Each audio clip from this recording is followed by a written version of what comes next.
Okay, good morning everyone.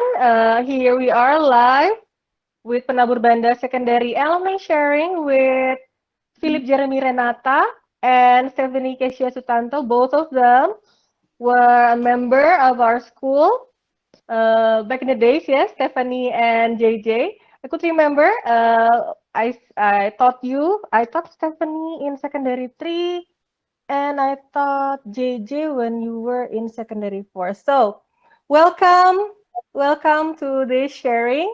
Um, I hope we can learn together this morning, and I hope that there are a lot of experience to share, things to learn. So, maybe Stefany, how are you doing so far? I'm fine. I've been doing great so far. Thank you. What about JJ? I'm also doing fine. I'm doing great, thank you. So, are you guys in Indonesia right now? Yeah, Yeah. So, how long have you been back in Indonesia? about 3 months, I guess. About 3 months. So, is it because of the pandemic? Mhm.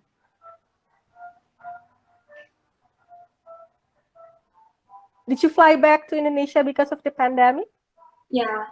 Yeah. What about JJ? Yeah, me too. Okay. So, we're really interested about your choices of studying abroad. Yeah. You both pursue further higher education abroad, and we'd like to hear from you. But first of all, what makes you choose your country destination, your study destination? Maybe we can start with Stefany. What makes you choose UK, Stefany? First of all, I really like UK as a place. I just think it's super beautiful, and there's a lot of people from different cultures, and I thought it would be fun to be a part of that. And I've always think like the schools in UK are really great, and I just wanted to be a part of one of those schools as well. Okay, so the reputable universities and all that is what lure you into choosing UK as your study destination, yeah? Yeah. Okay, what about you, JJ? Uh, I've always wanted to study in the US because I feel like you can meet a lot more people there. You can meet people of kind of different cultural backgrounds and also people of different ethnicities. And I've always been someone who like interacting with someone new and someone who is different from me. And I think the US is one of the places where you have so many international students, and that is why I choose the US for my place to Okay, study. interesting. So, you guys sort of agree on this terms of cultural differences and all that, and being a part of multi-ethnicity. How do you think your education in Penabur Banda Secondary has contributed to your being able to adapt and adjust with all these cultural differences? I think first of all is being able to speak English quite well. I think it's Okay. really important to like kind of be able to understand each other while speaking English and just like doing it without thinking again. Just because like in Banda we always speak English for the classes. I think it's no problem for me to talk to people in English anymore. Okay. And JJ? I agree. I think the English definitely helps, and also I think in Banda we were asked to do a lot of kind of presenting in front of people and kind of lots Mm, of interactions with people outside school. So we're kind of used to kind of trying to mingle with kind of people we don't really know and how we approach people. And so I think in that sense, it really helps me a lot when I get there because we are not familiar with them, and sometimes we can't even hear what they're saying because of the accent. But I think Banda has done a great job to help me adapt to all those language barrier differences. okay. This is very interesting because I find you guys sharing that you have it was a kind of a smooth transition for you guys in your new environment outside of the country, outside of your safe zone because of the language. But also, you were saying it's because of the language that you have been practicing in our school. But also, our school is a small community, isn't it? It has been a lot of concern for a lot of people that when they enter this school, there's only it's only one class each for every level and all that. This is such a small community. How can we learn to interact? How can we learn to blend with others? But you guys are sharing that it has not been a problem. What do you say about it? What do you say about our school being a school, quite a small community? Has it contribute to your being able to mingle and blend with people from other countries? I think by being in a smaller community, it has made me more open to talk to my friends, and it just made me more confident to speak my thoughts with more people, and that's helped me a lot. Because in Banda, I felt really comfortable with the people I'm with, and that sort of just builds up my Mm. confidence, and then like being able to talk to them about anything, argue with them about anything. It just kind of like broadens your mind, and like being able to talk to different people about different stuff. Excellent. And JJ, what do you think, JJ? I think the small community could be a good thing because like what Stephanie said, like I get really comfortable with people now because I'm so used to hanging out with the same people. So I'm kind of, because I've been spending almost like my whole entire life in Banda, I feel like I'm really comfortable with the people there. And so like it translates well to when I start to meet strangers because then I feel like I can be confident and be who I am because Mm, I'm so used to being that way in a smaller community. mm. And I feel like the small community definitely helps translate into a bigger community, being Okay, comfortable around people.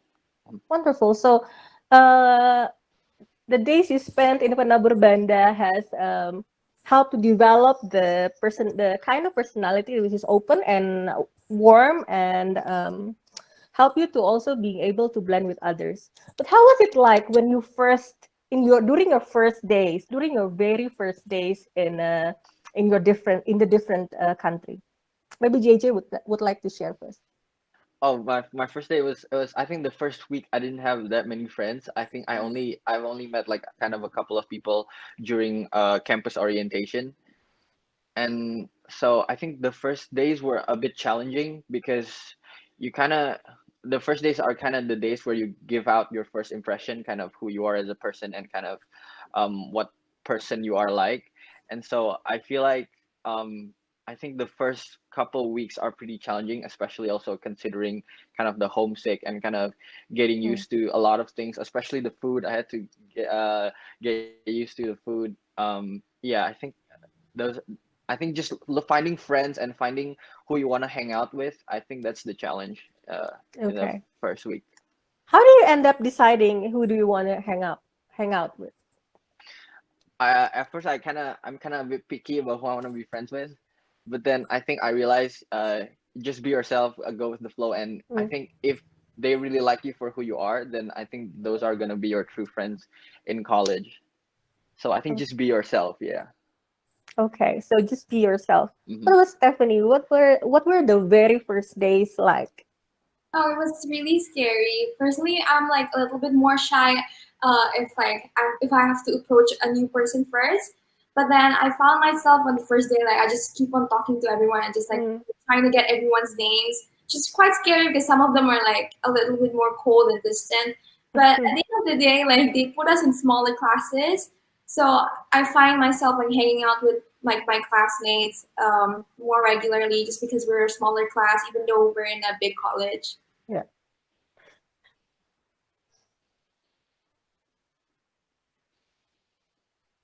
So JJ mentioned something about food. Was food something that you need to adapt with, Stephanie? Oh, yeah, definitely. Also because I live with like a local family, Mm, they cook like their usual food and it's like very different from what I'm used to back home. It's delicious, but it's not rice, you know. yeah. Yeah, our tummy, yeah, Indonesian tummy, they say, right? Okay. So, as far as the study goes, what do you find most challenging in your study abroad? I think being like more independent in my study Mm, because back here I have so much people to ask help from, especially private tutors. I rely on them a lot.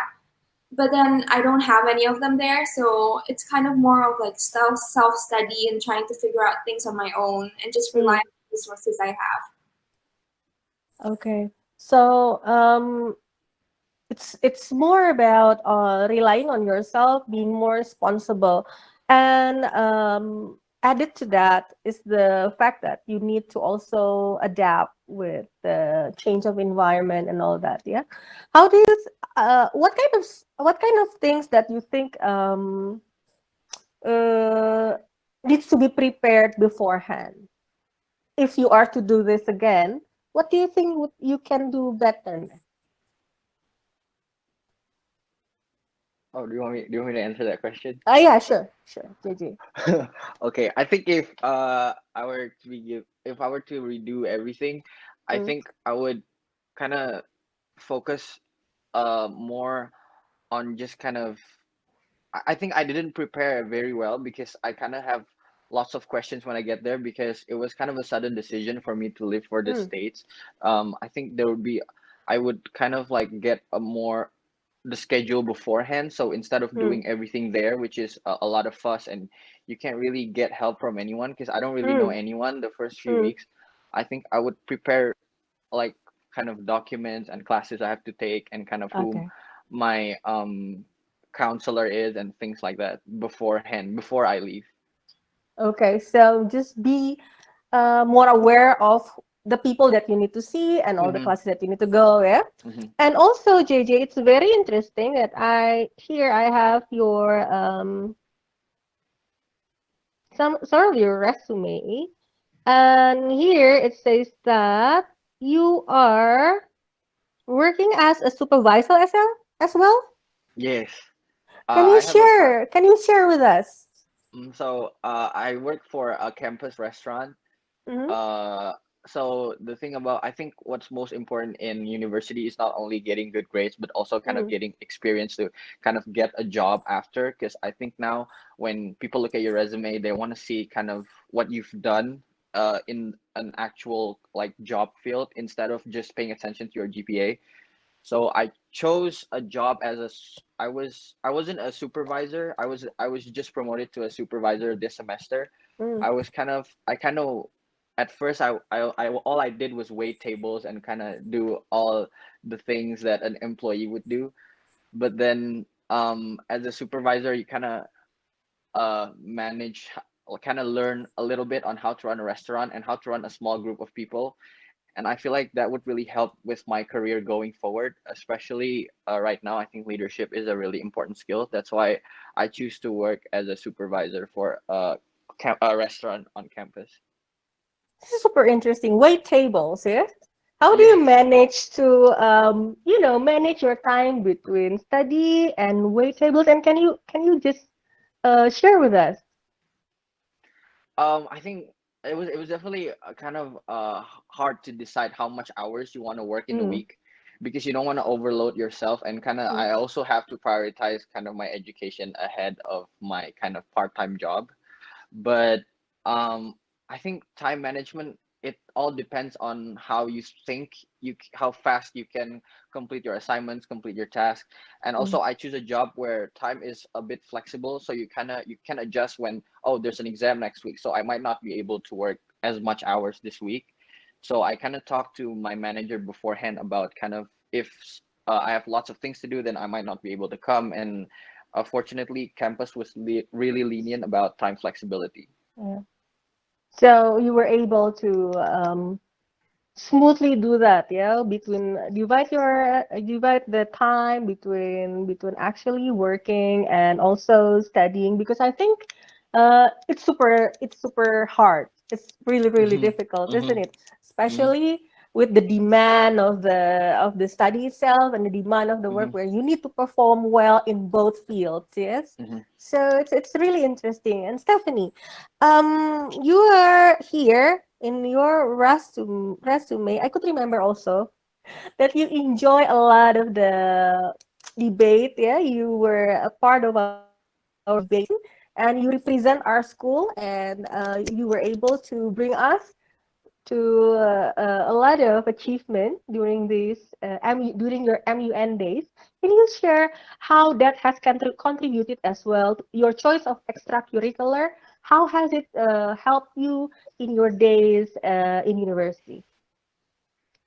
Um, it first of all, it kind of like opened me to a whole new field of education, like a knowledge that I didn't know about. Because in MUN and the debate, it's mostly like social science, and like when I was studying in PENABUR, it wasn't really a lot of social science. So it's a lot of like it's a new exciting thing, like a new field that I just kind of like can study and like Mm, um, meet new people while I'm doing so. I think one of the things that made me like firm on my decision, of course, is yeah. participating in MUN itself, because I kind of like now I kind of like social science itself. I now like economics, although like a while ago I hated so much. I don't even know anything about economics. But then like joining in MUN, it just kind of like opened my mind a little bit more wider. Okay. So, choice of extracurricular is actually important, you would say. Yeah. Okay. Maybe that's also something that you guys at home who are watching can also think about, that your choice of extracurricular, your ECA, is it matters. It contributes to developing skills that you don't know you will need later. You may not realize that now, but later, as you progress in your education, and you realize, oh, I've learned these skills. Okay. So, back to you, JJ. Now that you are promoted as supervisor, uh, can you share with us the process?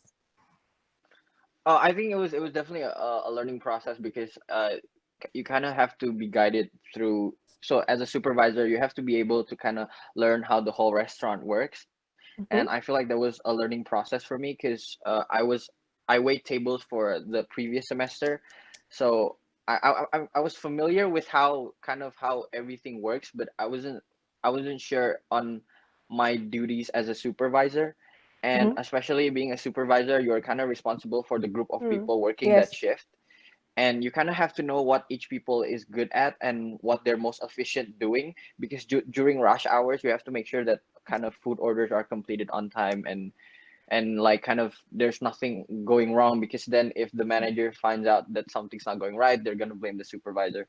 So I feel like just it was a learning process which took a bit of time for me to get used to. Keeping everyone happy is not an easy task, isn't Yes. it? Okay. Going in a flashback a little bit.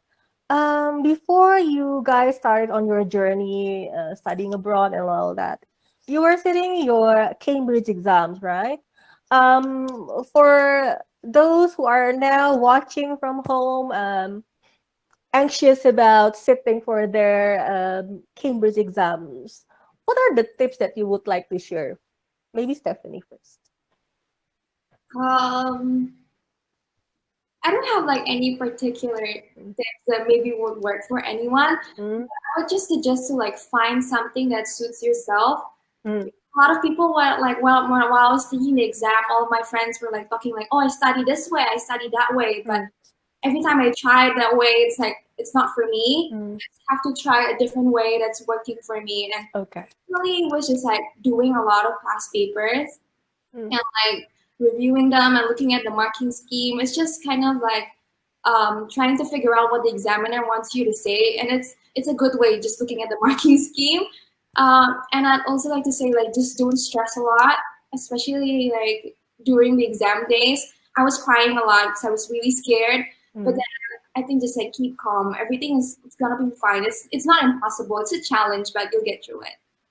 So you did try a lot of different study strategy before you finally realized, oh, this is one that will work for me.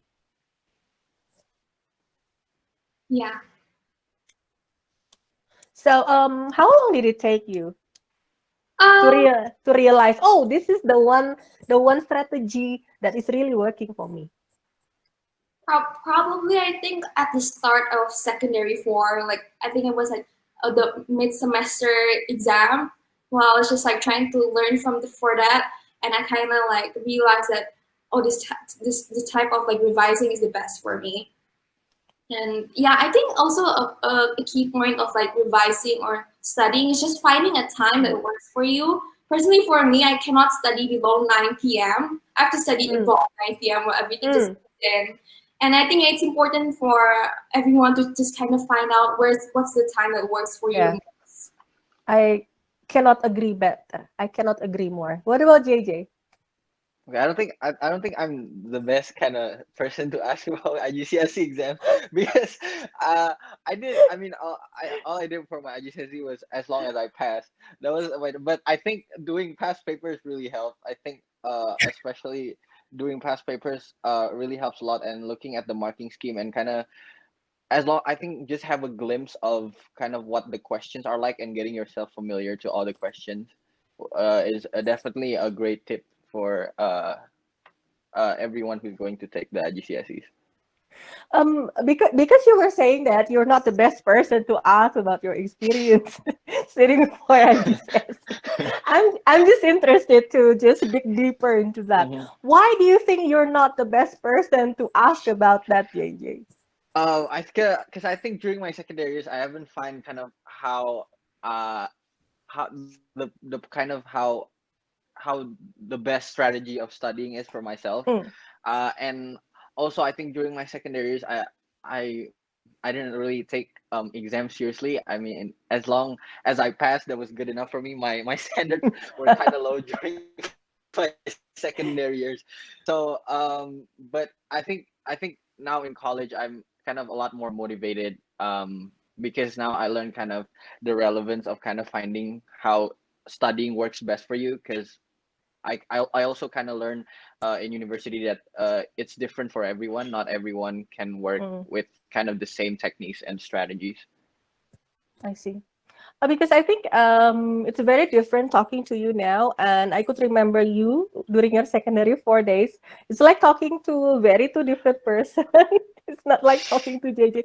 You have been, yeah, you are very mature. You can really share and articulate your ideas, because that's one of the thing that you were. I could remember because I taught you IGCSE English, right? Hmm. Articulating your idea was one of the things that you need to work on during that days. Hmm.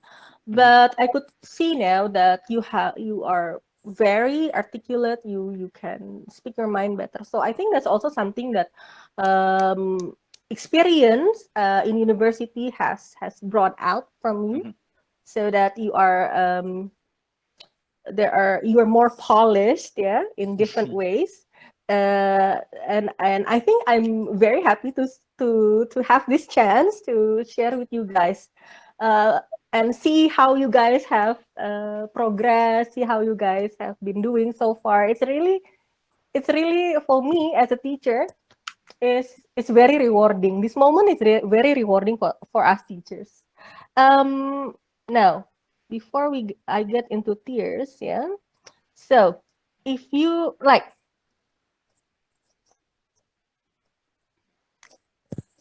in terms of looking back and all that, if you have an advice for your younger self, what would it be? Starting from Stephanie. Oh, I think the advice would be very short. I think it's just do it. When I was like in Banda, I worry a lot. I overthink. Should I do this? Should I? Mm, Every time I'm given a chance to do something from school, I'm mm, just like, oh, that's scary. Should I take it or not? It's just like mm, I overthink too much. But then like looking back, I'm like, oh, I should have taken that. Like I should have just do it. There's no like real consequence that's like gonna be bad enough. But then I just create scenarios mm. in my head that kind of just scares me away from taking opportunities Yeah. that are actually really good. So yeah, just like stop worrying and do it. Okay. So take chances, learn from your mistake, and just do it. Yes, Stephanie. Okay. Excellent. JJ, what about you? I think an advice I would give to myself would be to kind of explore yourself more outside of school and Mm. outside of studies, because I find that in university there you have to, if you want to have kind of like lots of friends, you have to be part of organizations and Yeah. communities, and to be a part of organizations and communities, you have to kind of have like a special set of skill. Or for example, if I have a passion in music and I want to join a organization of music, I would have kind of, I would ask myself to kind of practice more and study better outside of my studies. So because I think social life in university is just as important as kind of your education and studies. Okay. That's super interesting. And because you mentioned a lot about being engaged with the society, being engaged with your the people around you and organizations and all that. With the pandemic going on and school closure nationwide, and a lot of people needs to, a lot of students, yeah, like yourself, needs to adjust, needs to adapt, needs to relive, needs to relearn. What would you say uh, about this pandemic? How has this pandemic changed the way you live, if I may say? So, any of you would like to answer first? Um, I think personally for me, like the pandemic has made me more like motivated to like create my own schedule because um, just like managing my own time because I'm not in school where I have to stick to a schedule. And I Mm, think it's a challenge of kind of like being more independent is managing your time. Like what I want is like just like sleep all day and just like watch TV or whatever. But then I kind of realize that I have to do something. I kind of like have to be productive mm. and yeah, and that kind of like drive to do something and like manage your own time Mm. is kind of like what's changing for me in this pandemic. Um, and how has this changed your rhythm? Your How has this pandemic? How has this change of study mode changed your study rhythm? Um, the study rhythm itself, I think it hasn't changed a lot. I just do my homework at my study time and like study for exams. Also like 9 p.m. above, it's still 9 p.m. above. It Mm. still hasn't changed. But maybe I'm just like I'm taking stuff more slowly because I'm not chasing a deadline or I'm not chasing like the exam Okay. dates. So I'm like more um, laid back. Okay. What about you, JJ? I think the challenge is because my classes are done now, but before they're over, the challenge I think is because of the time zone different, I would have to wake up midnight, and kind of assignments are due kind of in a different date because of the time zone difference, and so I have to adjust a lot to the time zone difference, kind of taking midnight classes. And Mm. I used to, when I was there, I used to kind of submit homework kind of on the day, Mm. but now I have to prepare, I think, a few days before, just in case kind of the internet doesn't go through, Mm. or if I have any questions to my lecturers, then I Mm. have to ask beforehand. And I think just finishing tasks before the kind of 2 or 3 days before the deadline, just in case something doesn't go through. Okay, so it's really taking into consideration a lot of things that you don't really think about when you are attending real Mm-hmm. classes, yeah? So Mm-hmm. like the time, you need to consider internet connection and all that. Mm-hmm. You need to consider whether or not you will need to consult your lecturer beforehand. So Mm-hmm. things like that. Pretty much the same thing that I think everyone who's watching at home is going through at the moment Mm-hmm. as well. So yeah, I think it's the shift of responsibility as well. A lot of it is relying on yourself, yeah, relying on your responsibility, relying on your time management skills and all that. Just to quickly sums up this sharing session from Stefany, is there anything, any message, anything at all that you would like to share with those who are still studying in PENABUR Banda who are now watching at home? Um, What I'd like to say, maybe just like cherish your time in high school, where like you can do a lot of things. You don't have like too much of a responsibility, but then like don't stray too much from responsibility itself. Go have fun. You know, I was a little bit more uptight myself, but then like yeah, go have fun. Go meet more friends. Go do stuff you like. Just like find out what you really like, because I think that's important too when choosing university or just choosing like a path for your life as well. So yeah. Wonderful. JJ? I think just enjoy your last days being in high school because university is way different from high school. I think everyone in university is a lot kind of more they're a lot they focus more on individuals and less as a group because you kind of you go to classes with different people every time. In school Mm, you go every day and you meet the exact same people. And I think just find your passion, find what you like, because mm. organizations uh and kind of just joining communities will help you a lot, whether it is to get a job or to find friends or to kind of just kind of develop your interpersonal skills and kind of how you interact with other people. Perfect. That just sums it up so, so well. So I think for everyone who's watching at home right now, who's watching from everywhere you are right now, that's the message for you when you if you're still sitting in your secondary years. Um, these two speakers has shared some valuable experiences that they had during their journey, during their study in universities, and it's a whole lot different experience for them, and a lot of things that they have learned, all a lot of the skills that they have to cope with the demand, with the load of the study, comes from interacting with others, comes from learning to be more engaged with the people around you through organizations, through the things that you like to do, through your passion. And that will help you a lot to pursue the things that you would like to go for in the future. So I think that's all. Thank you so much, Stefany and JJ. It's been wonderful talking to you, hearing from you. um, I wish you the best of luck in your future endeavor, in everything that you're going to do. So I think that's it. Thank you. Thank you for the time, everyone. Thank you. Thank you. Thank you.